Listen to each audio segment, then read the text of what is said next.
how to think about motivation. We'll think about it from the hypothalamic perspective. So we could say one thing that motivation does is set goals. We could say that emotions track progress towards goals. And I'm going to use that schema even though it's not exactly right. So you say, well, motivation determines where you're going to aim. So if you're hungry, you're going to aim at something to eat. And then that will organize your perceptions so that you zero out everything that isn't relevant to that task, which is almost everything.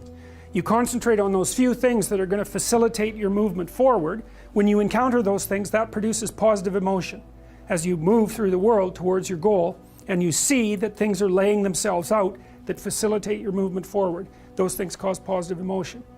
And if you encounter anything that gets in the way, then that produces negative emotion, and it can be like threat, because you're not supposed to encounter something that gets in the way. It can be anger, so that you move it away. It can be frustration, disappointment, grief. Those would, if you had a response that serious to an obstacle, it would probably punish the little motivated frame right out of existence. You know, so you walk downstairs and, I don't know, the contracting company has set a wrecking ball through your kitchen. It's like, that's going to be disappointing. You're not going to keep eating the peanut butter sandwich in the rubble. That little frame is going to get punished out of existence, and some new goal is going to pop up in its stead. And you know, one of the things we're going to try to sort out is how do you decide when you've encountered an obstacle that's so big that you should just quit and go do something else, because that's not obvious. You know, and you can get into counterproductive persistence pretty easily. So we don't know how people solve that problem. It's a really complicated one. So anyways, we're going to work on that scenario. Your hypothalamus pops up micro goals that are directly relevant to biological survival. That produces a frame of reference. So it's not a goal, it's not a drive, and it's not a collection of behaviors. It's a little personality.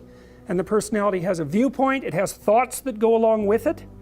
It has perceptions, it has action tendencies, all of that. You can see this in addiction, most particularly.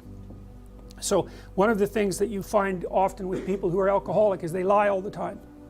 And that's because when they've built a little alcohol dependent personality inside of themselves, or a big one, maybe it's 90% of their personality, and one of the things that consists of is all the rationalizations that they've used over the years to justify their addiction to themselves and to other people.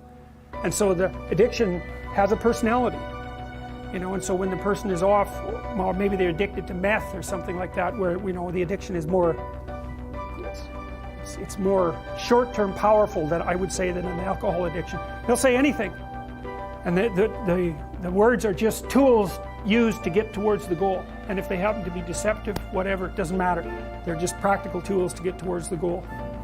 And then when you get towards the goal and you take a nice shot of meth or something like that, you reinforce all those rationales that you used to get the drug, and then the next time you're even a better deceiver and liar.